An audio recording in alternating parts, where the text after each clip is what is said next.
Good afternoon, Scott Luton and Greg White with you here on Supply Chain Now. Welcome to today's event. Greg, how you doing? I am doing great, Scott. How are you? Doing fantastic. We've really enjoyed a variety of prep conversations for this session here today. Really have enjoyed it. I think I have put together about, 2 volumes of notes from these thought leaders here. Already? Really excited. That's right. We'll see if they let me publish it, but really excited to share this conversation with our audience, right?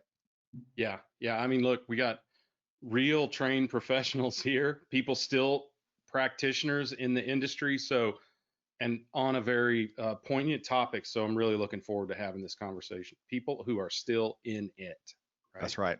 Absolutely. All right. So what do we mean by new market and new mindset, especially against the backdrop of fulfillment? And boy, does fulfillment make the world go right now when it comes especially to e-commerce. So, it goes without saying, COVID-19, the whole pandemic environment threw all of us for a loop, right? And as we all know, it exposed a lot of cracks in operations. It exposed a lot of blind spots that we didn't even know we had, which is why we call them blind spots. Right. Modern technologies, new ways of operating, it's been here for a while.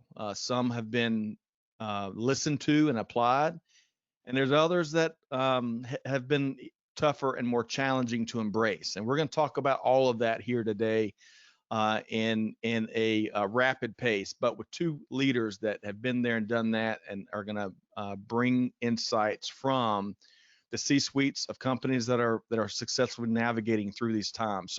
So Greg, though, the backdrop, we had all the new refreshing technologies, cutting edge, and then COVID hit and the whole world was turned upside down. Retail, fulfillment, distribution, manufacturing, everything sort of turned on its head. And, it was clear that a lot of the methodologies that we had in place or maybe had even misinterpreted or not fully deployed failed us, frankly. And a lot of companies had built, as I have said in the past many times, Scott, they had built their house on sand, and that was eroded as COVID hit. And what we're seeing now is this rush to try to build their new houses, their new facilities, their new solutions on stone, so that it is more resilient, more capable, more responsive. And that's really what we're here to talk about today: is how do you get there? Yep, that's right. And it always reminds me of that hymn that I can never remember the name. Build your house on stone and not slipping sand or something like that. But we'll save that for another show.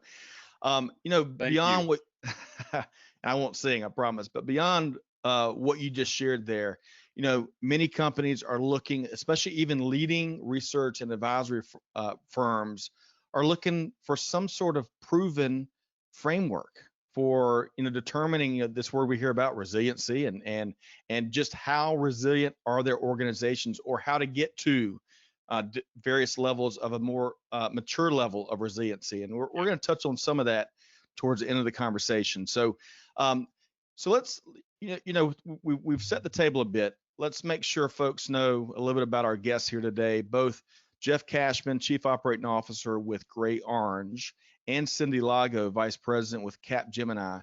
They've spent decades out in the business world, driving change, making things happen, especially from the real innovative technologies that at least I am just finding out about. Cindy and Jeff have been involved driving change and driving bottom line impact for quite some time. And having leaders like that to share their insights and observations on webinars like this, that's a rewarding aspect of our journey, right, Greg? Both repeat guests also, and really popular guests as well. And and as you said, both from industry, both from the solution side, both from the practitioner side. So they've seen it all, and continue, as we said earlier, to do it. So I can't wait to hear what they're seeing in the market today. So we're not messing around. We brought in the big guns. So stay tuned. Just one quick housekeeping note before we get started, both with Jeff and Cindy. So if you've been a part of our webinar sessions previously, you'll know these ground rules. You may be able to recite them better than I do, but all of our attendees are on mute as we look to optimize the audio experience. We're recording this session. So if you would, we want to make it as interactive as possible. We're going to have a frank conversation, especially between Cindy and Jeff and Greg. But as we navigate through, we're going to have Q&A at the end of today's call. So feel free to submit your questions via chat, the chat toolbar, or at the end of the session, if you've got a great computer microphone, make sure it's connected. You can click your raise your hand icon. It's far less reliable than the chat toolbar. I'll call it like it is, but feel free to use that, and you can pose those questions and comments verbally. And again, we look forward to a lively Q&A session. Finally, the recording of today's session will be available to our registrants in the days to come. So, okay, so good afternoon, Cindy and Jeff. How are you both? Great to hear you, Scott. Greg, Cindy, good to see you. Good to see you. Hello, everyone. Good afternoon. Good afternoon. Great to have you here both. Yeah. Let's dive right in, Greg. Are you ready? Let's do it. All right. So let's move right along to slide 2, and we want to take our listeners, the attendees, back to down memory lane a bit. So do y'all remember playing, of course, Monopoly and Chutes and Ladders, right? 2 of the best-selling games in dozens of countries, right? We can all probably raise our hand. I still have 3 kids that still beat me at both of those games today. But imagine this. Imagine playing Monopoly, right? Predictable, orderly strategies, cash is involved, right? And then moving straight from Monopoly to Chutes and Ladders. And imagine trying to play Chutes and Ladders with Monopoly's rules. It wouldn't make any sense, right? So that is really a great analogy for where we find ourselves today. Everything has changed, right, Greg? Yeah. Yeah. I mean, we went from the organization of Monopoly to the chaos of Chutes and Ladders. And hey, I have a trivia moment for you. Usually your venue, but did you know that the term "back to square one" comes from the precursor to Chutes and Ladders? And you can slide down the chute or the snake or whatever. Back to square one, that's where the terminology comes from. How about that? Love that. And Murphy's Law is still alive and well here this year. I want to make sure that we can move to slide 2 here. So there we are. Okay, just a little bit late with the visuals. Monopoly and Chutes and Ladders. Okay, but Greg, I love that factoid because so many organizations are back at square one. So they are. Let's start our Q&A there. So Cindy, any upfront table setting observations that you might like to share with our audience? Well, I mean, I think, what we've seen is this is the first time where we've actually seen like a sector like retail been so divided, right? So you have fast fashion who just completely stopped. You have grocery who just expanded, and fulfillment for both of them became, how do I get it to my customers? And how do I, get it to my customers when they want it faster than what I was anticipating to move towards this? And it's been, I never thought I would buy groceries and go pick them up outside the store or have them delivered to my house. I mean, I live out in the country. I thought I'll always go to the grocery store, I'll always pick out my own stuff. And then you're like, this is really great. I can just sit at home. I can tell them how I want my bananas, and they're going to deliver them. So it's I always try to take it back to what I expect as a consumer, and when I'm talking to my clients, to interpret that into, all right, how do I that goal, if that's what you want your consumer or your client to feel like, how do we get there? How do we get the business outcome you're looking for? And I think with the fulfillment and what you have to prioritize, we're going to talk a little bit today about, how do you prioritize and how do you, think about, what is the outcome I want? So. Love that. Outstanding foreshadowing there, Cindy. Jeff, a few same early observations as before we really dive too deep. Yeah, I think Cindy's comment's right on. We've got to really begin with the consumer in mind, and COVID changed all of it, right? I think there was this path, and this goes back to the Monopoly analogy. We're going to get there stayed and true and steady kind of process. And then they got punched in the face and had to figure out, how do we do this in a very, very different way? And that's the chutes and ladders, right? Where it's no longer a tried and true process. You had 2 months, 8 weeks fundamentally to get your act in order, get your house in order, for your ability basically to meet the consumer's need. And I think Cindy called it out. Groceries changed, and they were able to do that in a real way because it's essential, and fast fashion retail stores shut, right? And now what do? And I think many of the chief supply chain officers we had an opportunity to speak with recognize that it became this tried and true, or if you will, very predictable supply chain to anything goes. Up for grabs, right? Now what do we do?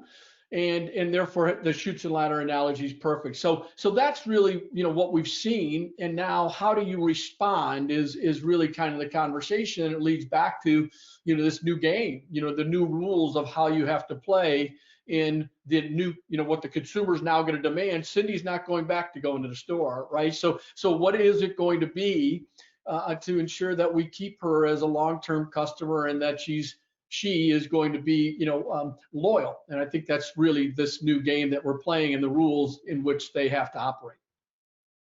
Well put. All right, Greg, real quick before we move on into a little deeper dive into this notion of resilience that we're all hearing so much about, but he alluded to one of your favorite analogies from a classical philosopher, right? Yes, the great Mike Tyson. Everyone has a plan until they get punched in the face, right? I mean, who could have imagined that we thought that the generations we thought would be the laggards in the evolution towards e-commerce would be the leaders? I mean, my father's 76 years old, right? He sounds like a cartoon character. Where'd you get that? Internet.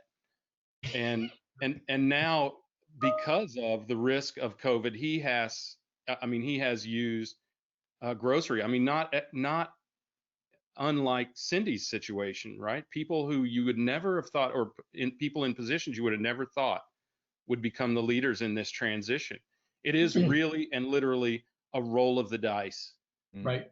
Right. And I think that lack of predictability for consumers could continue. And that is the essence of what we're going to talk about here, is how do you navigate in that world?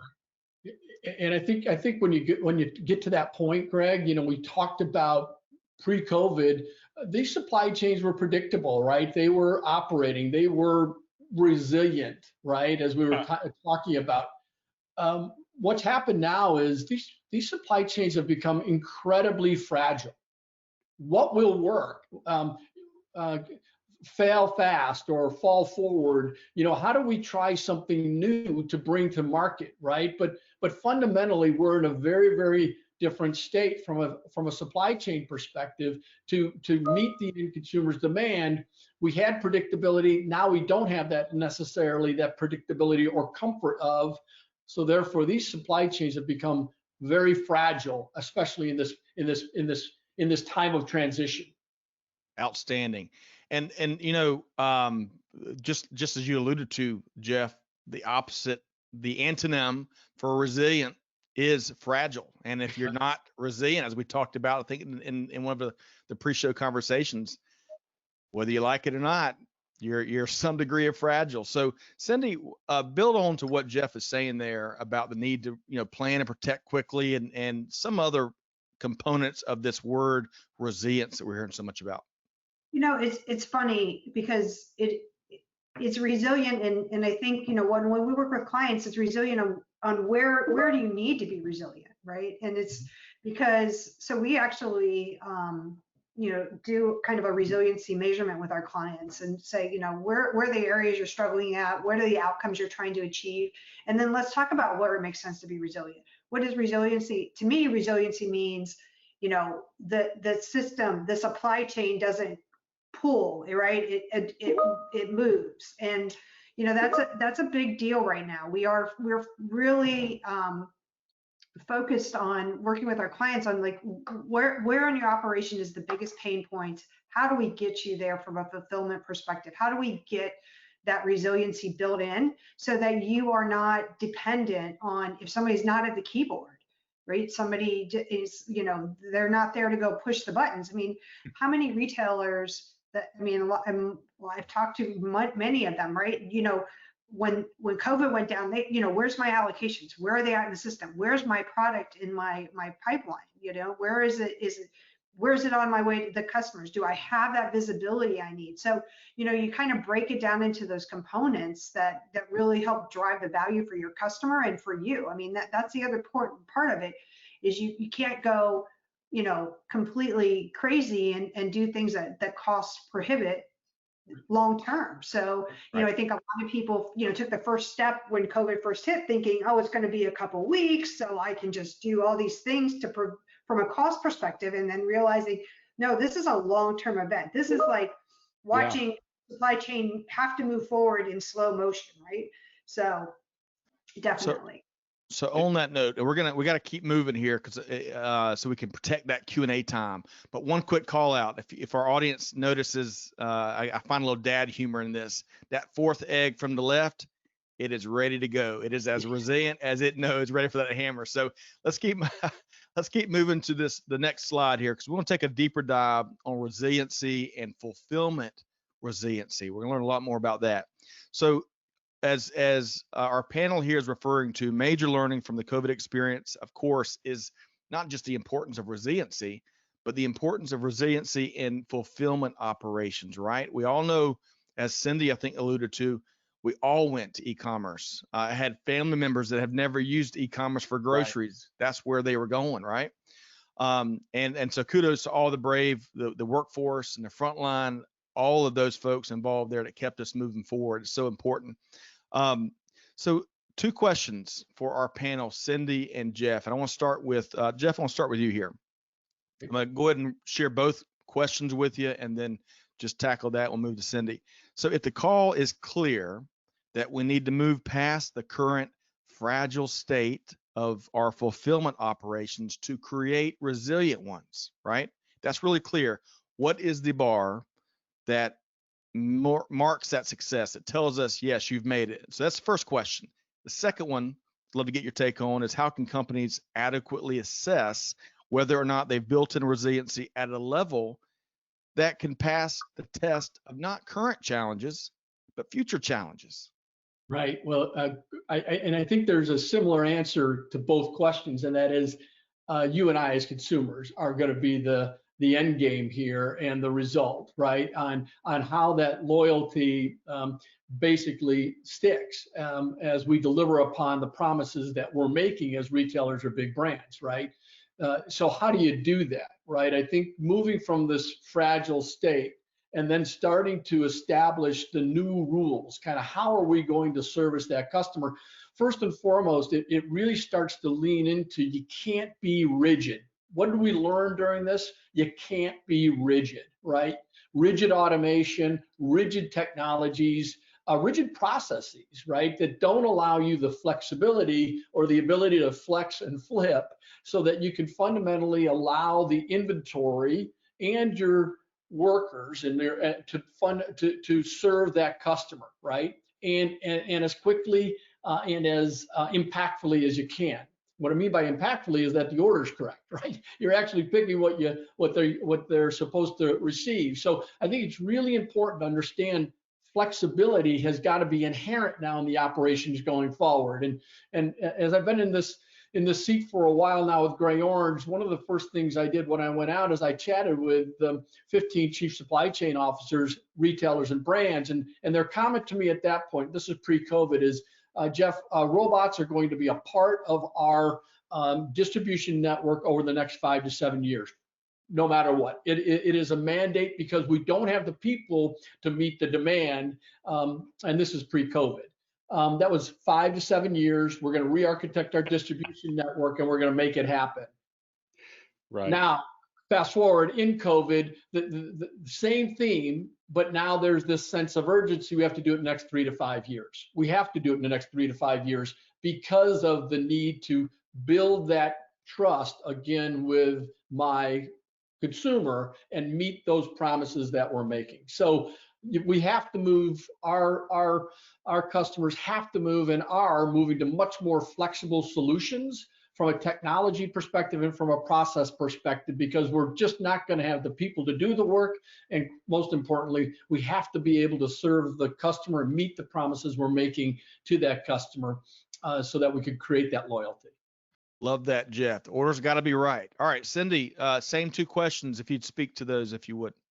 So, I mean, so building on what Jeff said, flexibility is important, but I think one of the things that we have to realize in flexibility is it also needs to learn and improve, right? So it's not just being flexible at one point in time. It is, how do you bring in machine learning and artificial intelligence and all of those things that can help you continue to move as you're flexible. So, it's much more like, a inchworm or something, moving, but and being flexible at the same time. You have to, and that is, really that part of the challenge, because it's very intimidating.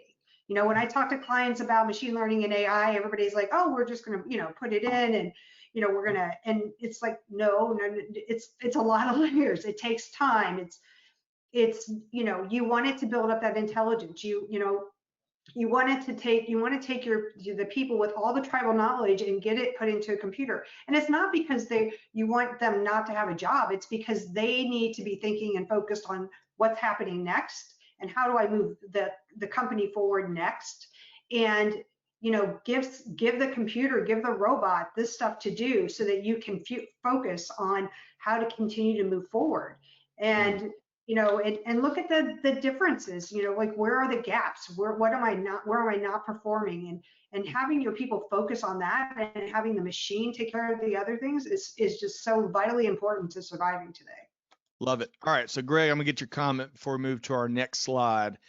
Jeff talked about the 5 to 7 time frame, and man, how neat would it be to live in a world where we could take 5 to 7 years? Greg, I know you've got some thoughts about that. It feels like we need to do it in the next 5 to 7 months at this point, doesn't it? I mean, people were waiting years to initiate what Jeff is talking about, the flexibility and the responsiveness of automation and robotics, and as Cindy said, AI and ML and other technologies. But the truth is that time is now. And as Cindy alluded to, humans will always handle the exceptional circumstances. We need to impart the knowledge of the knowledgeable into the AI tools and technologies so that it can handle those things that we have the experience or the tribal knowledge to tackle, and allow people and elevate people to the ability to handle the exceptional. And we need to do that sooner than later. And the truth is, what we thought was resiliency before was fragile resiliency. We've kind of hit on that, right? And we can't attack this from a linear standpoint. We can't say, okay, now we know how to handle that situation. We have to say, now we know how to handle situations that impact us like that.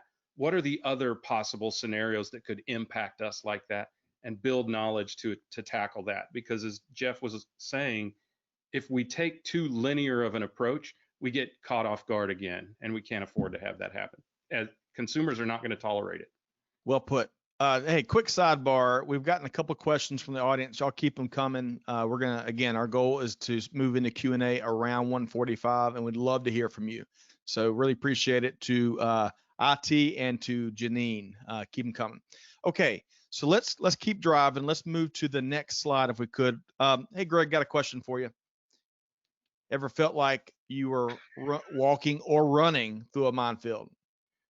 Never so much as now, frankly. I mean, you always kind of feel that way in retail, because you are on the front lines in so many ways, right? But never so much as now. I mean, one of the things that I'll encourage people to do, as we talk about this particular topic, this need for speed, is get some outside advisement, some help, whoever that is, whether that's advisors or consultants or anyone who has knowledge. But make sure that that knowledge comes from a focus on solving the business problem, not deploying a methodology. The methodology becomes the hammer with which you drive the nail. The nail is the point, right? Yep. What is the nail, or or whatever the construction device is, right? What is it that we need to solve? And then start to think about deploying. Is it AI? Is it ML? Is it robotics? Is it process change? Is it people and organizational change, or something else yet? But Yep. whenever you have this kind of situation, you need people who are focused on the business need that needs to be solved. Excellent. But get help. Yeah, get help. Sound like charter hospitals. Well, and we talked about earlier, just because you don't have any time, the time may not be the problem. It might be the ideas, the expertise, the approaches, the proven approaches, how to get through it. So, Yep. but I want to shift gears a minute because, speaking of the minefield, it's not enough, as our panel knows, our experts know, to know that you need to do something. It's more about doing it and doing it successfully. And that's where I think the minefield analogy comes into play. So, Jeff, I want to get your thoughts on this whole notion of needing to do something and not always knowing what you need to do. Yeah, I think, I think there's a lot of that right now. I think the idea is we've got to be comfortable with trying new ideas, new processes. And I think it's really important that, as Greg called out, that our clients, big brands and retailers are looking for that expertise and that advice, right? To really think about, what does it mean if I'm going to place this bet, right? And be comfortable with placing the bet, right? And I think there's always been, is it time? Is it not? Can I wait? The reality is, as we've talked about, you really don't have that time. You've got to put the bet down. And I think it's really important as we think about, what happened here over the last 6 to 8 months is that as COVID hit, the message came down is, we can't let this happen again. If it does, we're out of business. And Greg kind of alluded to what other things could come our way, but we can't allow our supply chain to be so directly impacted, meaning stopped, and then into a point of, I've got inventory locked where I can't get it to the consumer because I was in a retail distribution environment or retail center, and not an e-commerce center, right? So the idea of flexibility really comes back to it, but we can't allow ourselves to go back to that spot. And I think by leveraging great thought leaders, really people that are in the front lines, like Cindy and her team, that really provides a level of comfort and quite frankly, direction in this time where people are really starting to lay down, what is this going to look like as we move forward into this new game, into this new market with these new rules. And I think listening and having that advisor, and I think, Scott, what you call out, with the expertise, meaning we've done it, we've seen it, we've done it. Cindy's comment around artificial intelligence, machine learning, integrated with robots. I mean, that's something very, very new, something that Gray Orange is bringing to the marketplace, but I think really important when you can look to an advisor to say, this is what we're seeing, and this is how it works, and this is the benefits it's going to provide. Well put. All right, so Cindy, your thoughts here.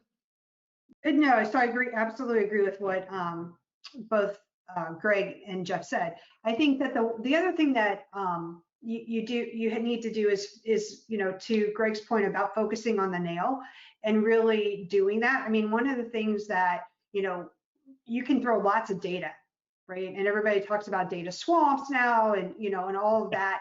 But how do you turn that into, they do, right? How do you turn that into actionable insights? And, I think it's really, that's where you need the art and science meet, or the business and science meet. When we work with clients, and I work with our insights and data teams, and, they bring that mathematical approach to it, but they don't have that, what gets us there, and they'll be like, look at this, and it's kind of like, yeah, it's great, and the data is really interesting, but that's not going to solve my problem, right? So you got to work with the clients and the business, and it has to be business led. It has to be a business outcome you're trying to achieve, because a data science outcome is not going to put gross margin dollars in your till, right? At the end of the day, old school till, but yes, not going to put it in your Bitcoin account. If you want me to get, but it's seriously, how do we solve that, really, that business problem? And you don't, and really focus in on, what are the steps to get that there. And you have to spend a lot of time over communicating with people, because it's it's easy to get distracted when you have lots of information flowing to you and lots of decisions to make. But really continuing, I'm working with a client right now, and we have meetings and our touch bases, and it's always like, okay, are we achieving the goal we set out to achieve? Are we focused on getting the results we need to get? And it's using some of these new advanced areas that people with ML and artificial intelligence, and how do I optimize my fulfillment and things like that. So it's truly is an important thing about when we start thinking about this. So what I hear both of y'all speaking to, you both agree you've got to have the expertise and the proven approach, and know-how, the experience. But what also organizations need right now, or whether it's internal or external, is the ability to successfully drive change. And that's being tested perhaps unlike ever before. So a lot of good stuff there. For the sake of time, I want to keep moving forward, because we want to talk about, one of the things we know is going on is there's no shortage of stress. Thus, there's no shortage of stressors. And in gathering insights from Cindy and Jeff, their organizations, and Greg, all of our conversations, kind of 4 big buckets emerge. Yep. And so let's talk to those a little bit. So Jeff, starting with you, let's walk through these 4 buckets. Let's get some of your thoughts here. Yeah. So on the, there's a ton of stress, right? I mean, I think we've all been living in that world for a while, but I think it's only been heightened, specifically in retail and with the big brands on the supply chain side. Look, from a stressor perspective, this fulfillment center is a real pinch point, right? It's been an issue, it's been a concern, but now it's been exasperated, right? Because that pinch point is really how it's going to, that begins the last mile to get to that consumer. So that pinch point has been in the fulfillment center, and fulfillment centers have been operating very, very fragmented within the building itself. They've been very, very fragmented with automation, people, and processes. And now what we're starting to think about is, how do we start to look at the fulfillment center as a holistically, and how you want to solve that fulfillment center problem. And we think about that in a way of what we call our fulfillment operating system, which is that artificial intelligence, machine learning that Cindy's been talking about, but how you want to think about operating that fulfillment center. So that's been a big stressor. When you start to think about the people, people have been an issue prior to COVID, and much more of an issue now within COVID. You just can't find them, right? In the fulfillment center, in distribution, hiring those people has been historically was becoming very expensive, and we're just running out of people to do the work. People just don't want to do that type of work anymore.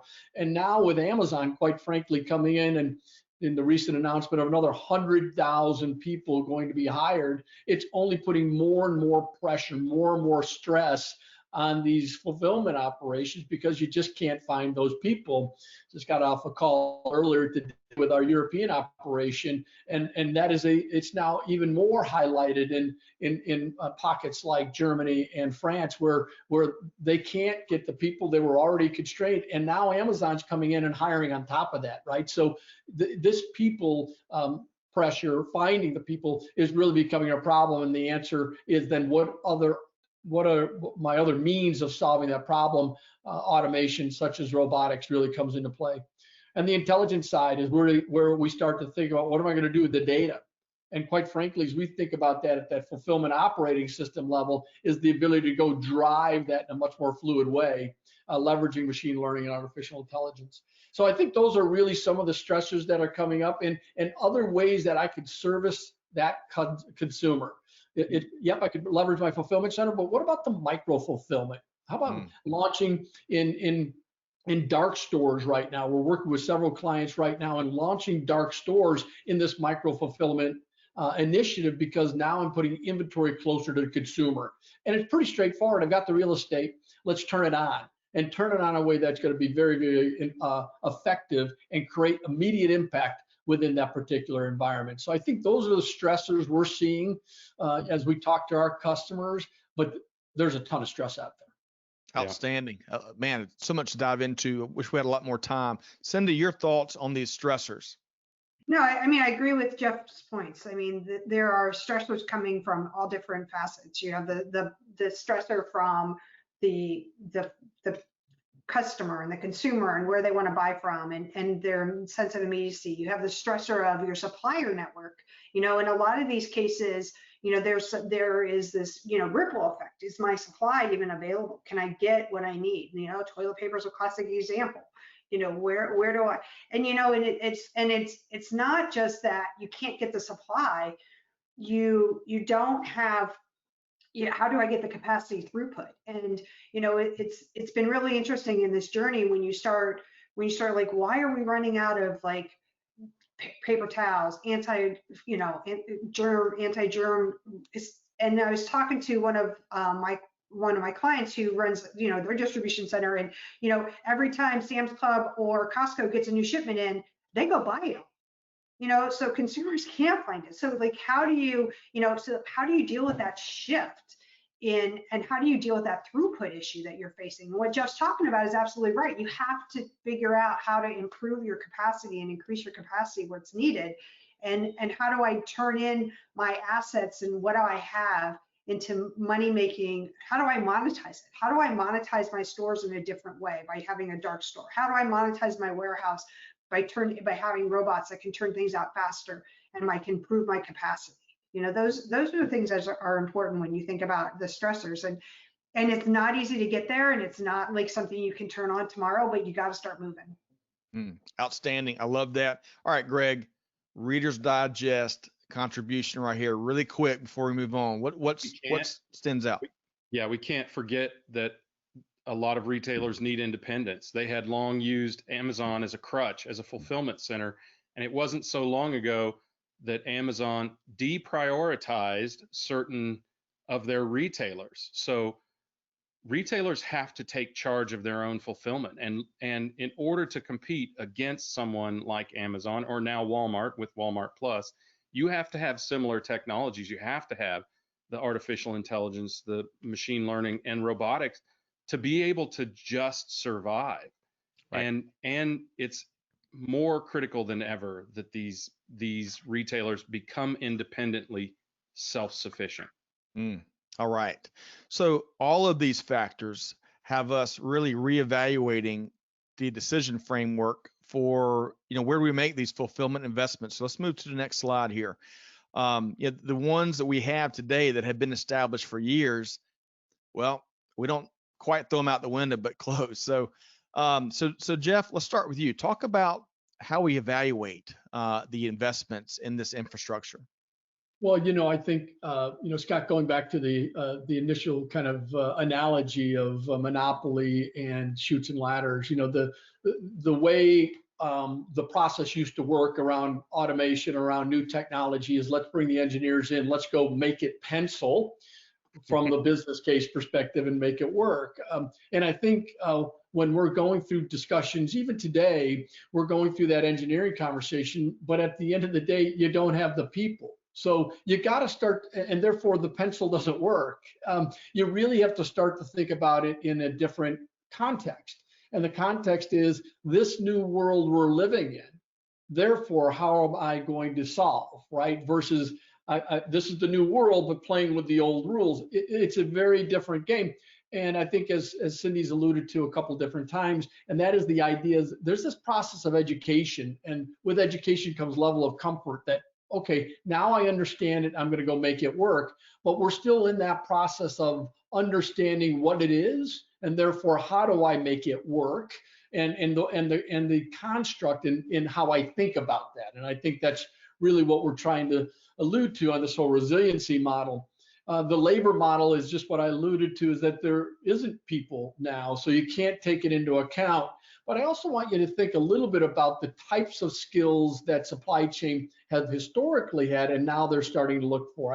I've just noticed over the last 6 to 9 to 12 months that the leadership within supply chain, their educational background, their their actual pragmatic work background is very different. It's computer centric, right? It's computer engineering, MIT. You're starting to see a lot more of the that thought process, that type of leadership coming into place to start to think about this holistic solution in a very, very different way. So I think there's this skill set change, this transition that we're in of who will be leading our supply chains in the future, and therefore what is the education, what is the pragmatic work I should be doing to be that leader, come in the future here. So speaking of technology and the continued permeation of technology into end-to-end supply chain, Cindy, speak to us a bit about this brave new world when it comes to supply chain tech. It's interesting. We definitely looked at different technologies and how they can help you, move your business forward. And to Jeff's point, I mean, yeah, there's a labor shortage and people that are in the supply chain are definitely changing and looking forward. But to your point earlier, you have to fall fast. You have to fall forward fast, and you got to take chances and risk. I mean, I know Jeff talked about it a little bit earlier that, it's not a sure thing anymore. And I think one of the things with what we've seen is that's going on from an investment evaluation is how do I take an investment that I can grow with, right? So it's how do I look for tools that can, I'm not going to go put in a brand new system maybe in this case, or how do I figure out like what are the incremental value that I need to add to continue to move the momentum forward? Because the tech in this case is still learning too. I mean, you robots are going to still be learning. That's what it's all about is how do I do that?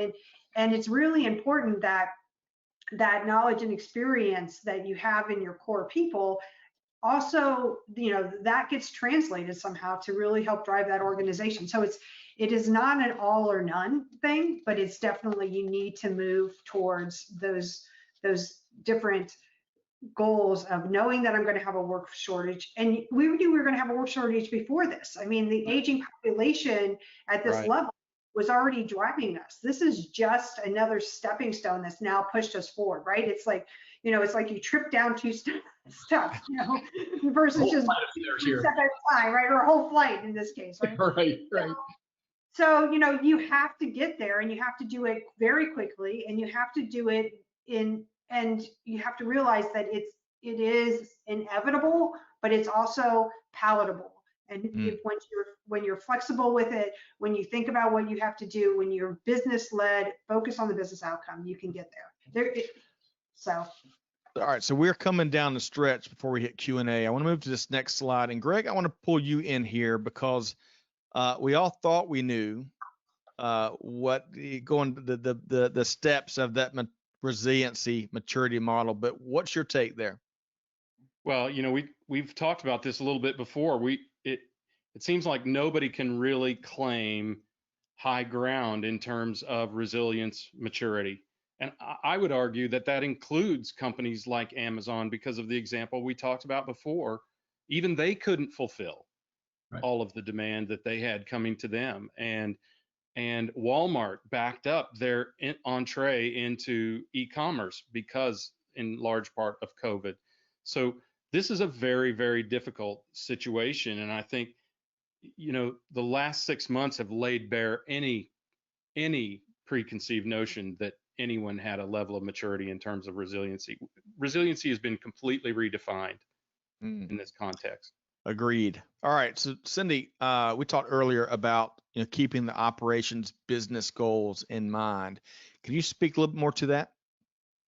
Yeah, I mean, I think that, but what are those goals? What is that customer journey you want? What is the personas you're trying to fulfill? What are you trying to fulfill for them? Are you trying to be the Amazon to your customer? Are you trying to, have a more intimate customer relationship and loyalty? Those are different, not to say they can't, end up that they dovetail into each other, but they are definitely, different strategies. And what is your business strategy? And then, work on what are those outcomes you think are going to come from this business strategy, and kind of work yourself backwards into what you need to do to get there, if I can say. But yeah, I mean, I think, I'll throw it back over to Jeff as well. But I mean, resiliency is going to continue to evolve, and you have to, focus on how you can make it happen. It's not an option. Yeah, I 100% agree with you, Cindy. And I think when you start to think about those new rules of resiliency, we talked about it before. What about how do I think about my inventory? Where do I put my inventory? What do those inventory nodes start to look like, so they basically move closer to the consumer to meet that end goal of creating loyalty and an outstanding consumer experience with the brand, right? So how you start to think about supply chain, how we think about fulfillment is got to change, and to be able to take some risks. Let's go try a couple micro fulfillment centers. They work, they don't work, but let's make that move so that we're actually going to do some learning and bring that back in. Because I think with learning, it comes back to that education, learning, getting comfortable with what this new process is going to start to look like. And for example, in brands and retails, we've always been kind of in, well, not always, we're always been in this capital budgeting process, right?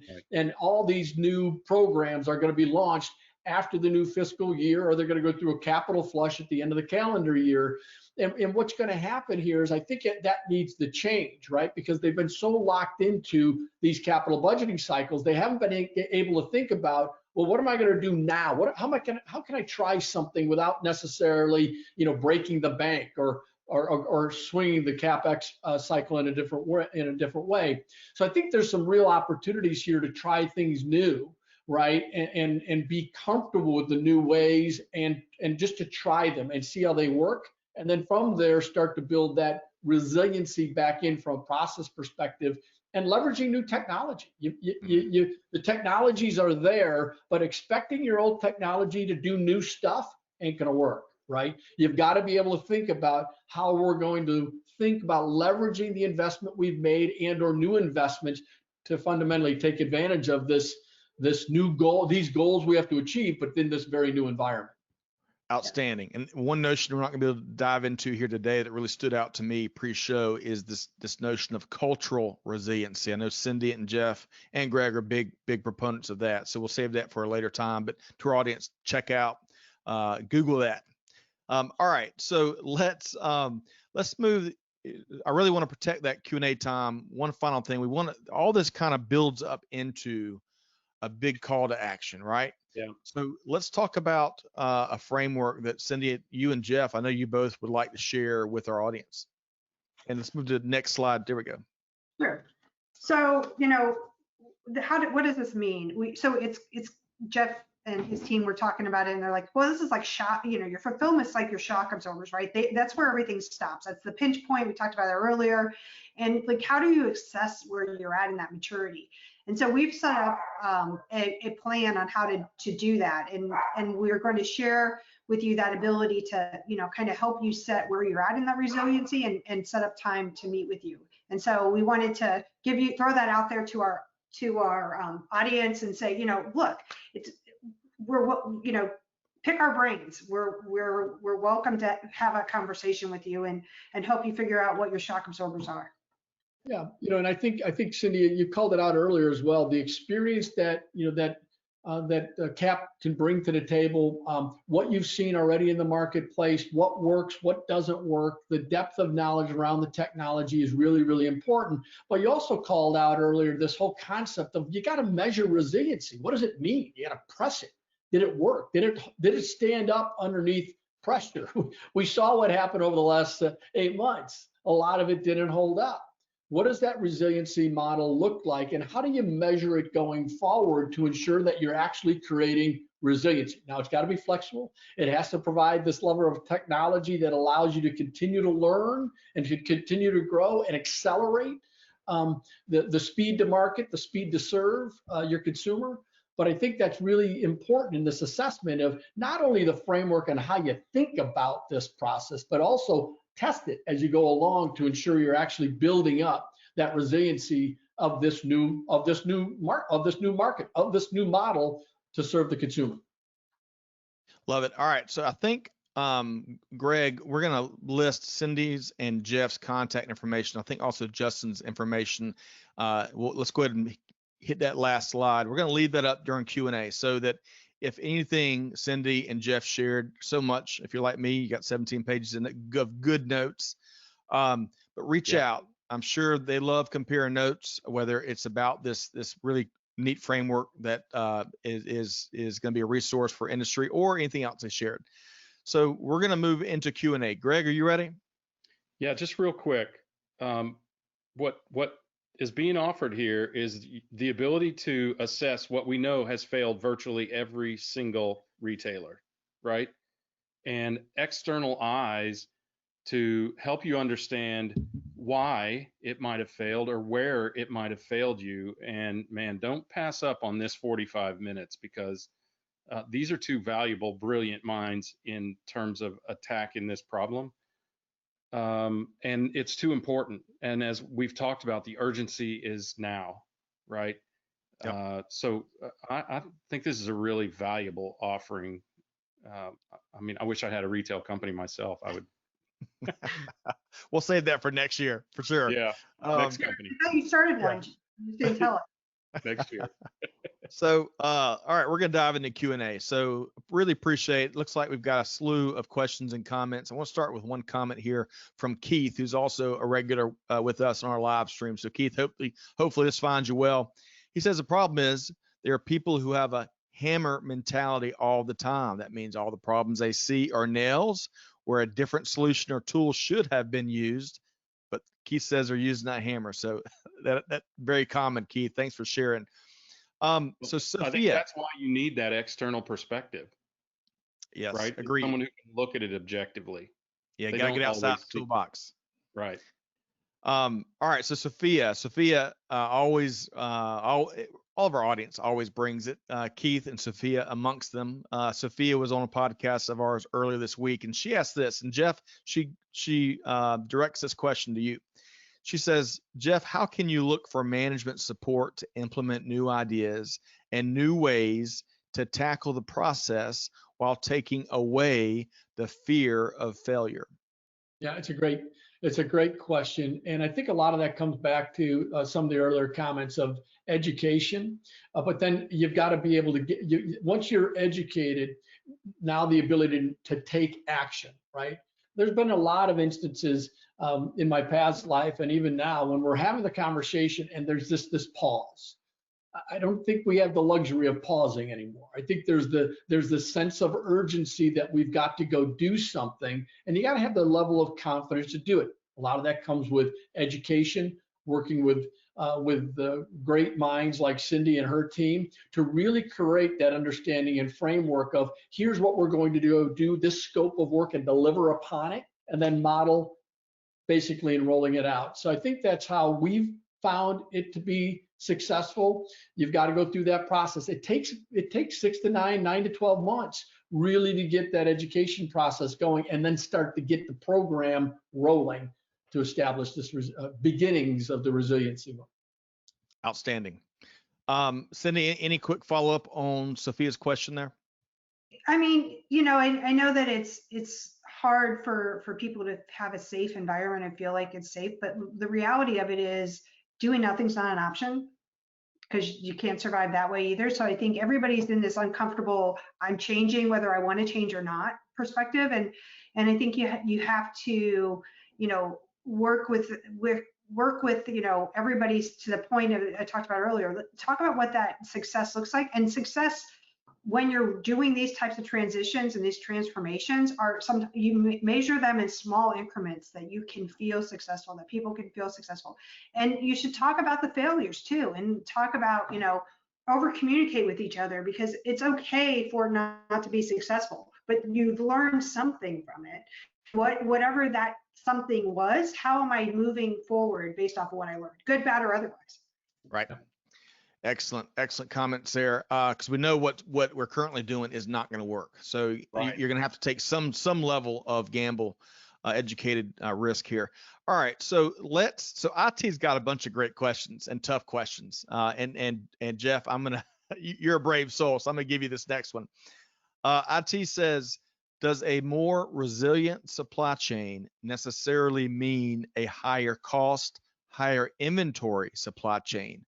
Why or why not? Yeah, that is a great question. So a lot of that's going to live in the data, and I'll take the consultant answer here is it depends. but but but I would tell you that I would think that based on what we've seen in just the last 8 months, this e-commerce, incredible increase, right? I would tell you that the throughput's going to be up, and therefore I think inventory up is not necessarily going to be a requirement, albeit we're going to have to enable the throughput, right? And the different nodes. But again, I don't know if that necessarily means an inventory up. I think about, great brands that have done a really, really good job at inventory, like an Inditex, like meaning Zara and so forth. They really move the inventory in a very, very fast way. I don't think that really changes that much, meaning I've got to be really thoughtful. But to Cindy's point earlier, having the suppliers integrated, more tightly integrated, is really important, especially when these events occur and it throws your supply chain on a whack. So I don't necessarily think there's more inventory in the network. I do think the throughput's going to allow for it to move more quickly through. Outstanding. Cindy, any additional thoughts to that?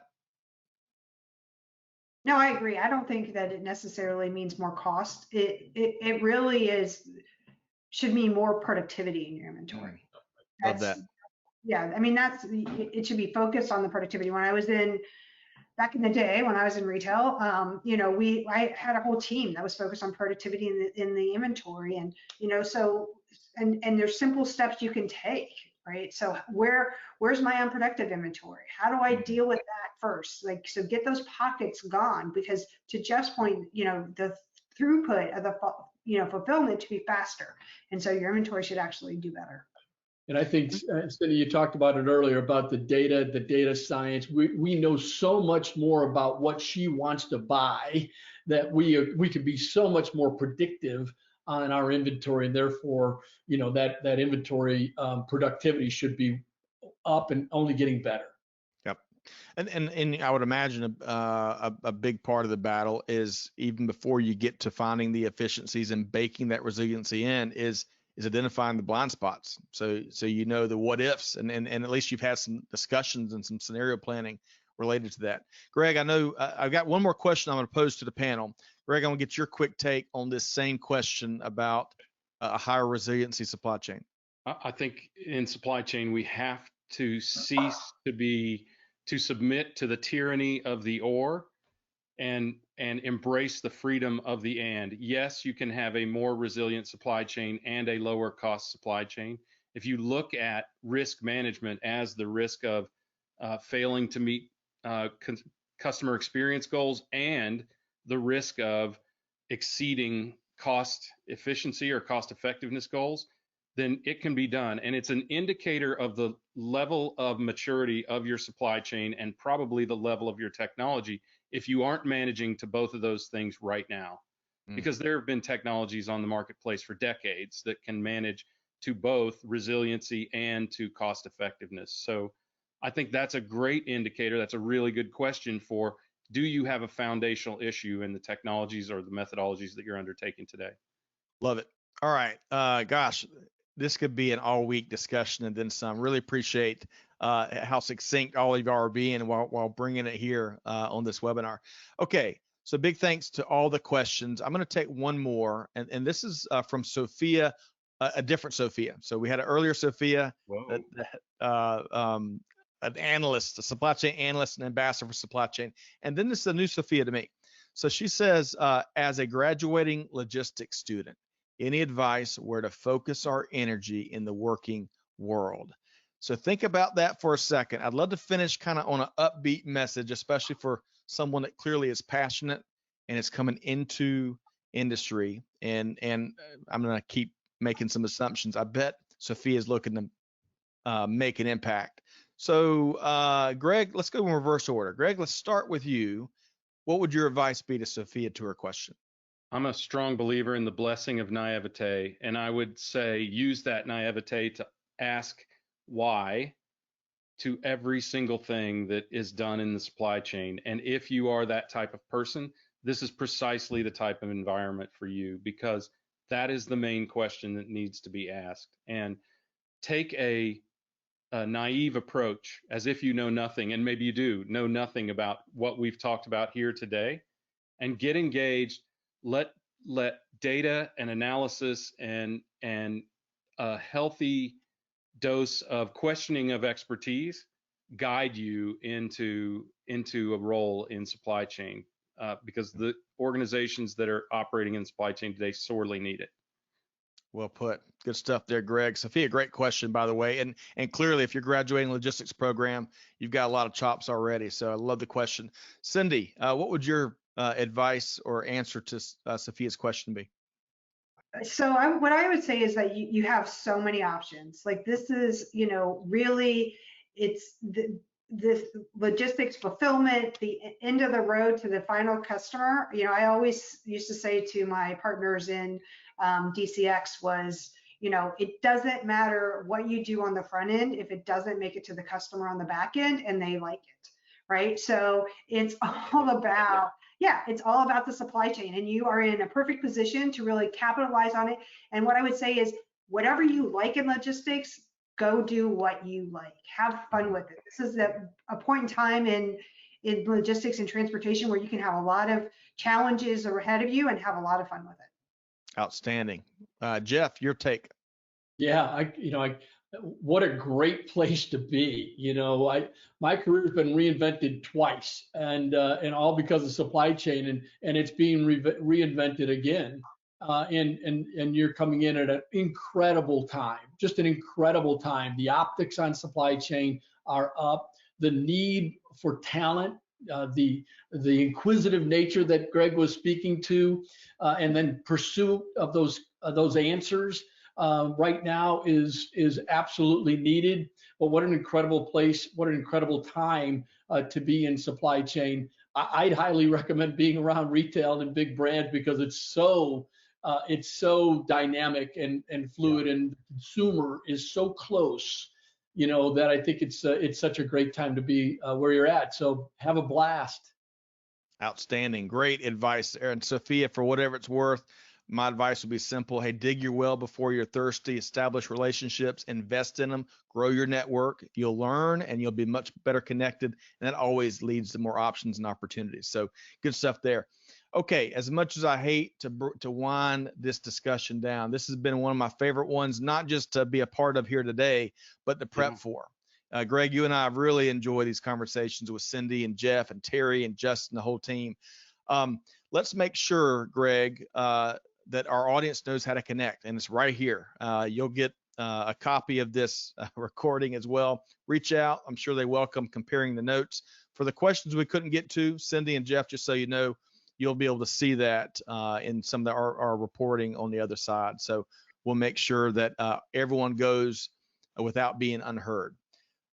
Okay, so I want to, as we close, Jeff and Cindy, one final question for you both. If there's one thing that folks need to know of over the last hour, one thing, if they weren't paying attention to anything else, maybe they had their nose in the Braves game, which is still tied 0-0 on top of the 10th, who knows?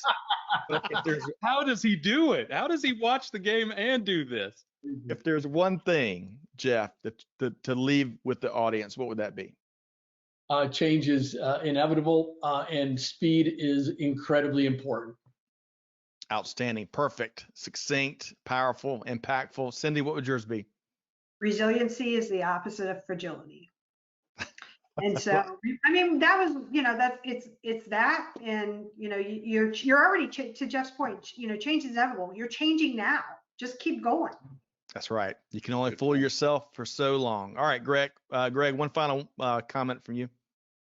Same one I give all the time. The consumer is the beginning and the end of the supply chain. Never, ever forget that. Love it. It's so true.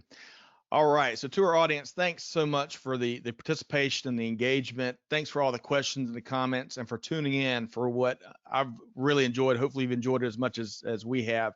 Hey, check out similar conversations at supplychainnowradio.com. Of course, you can find us and subscribe so you don't miss conversations like this wherever you get your podcast from.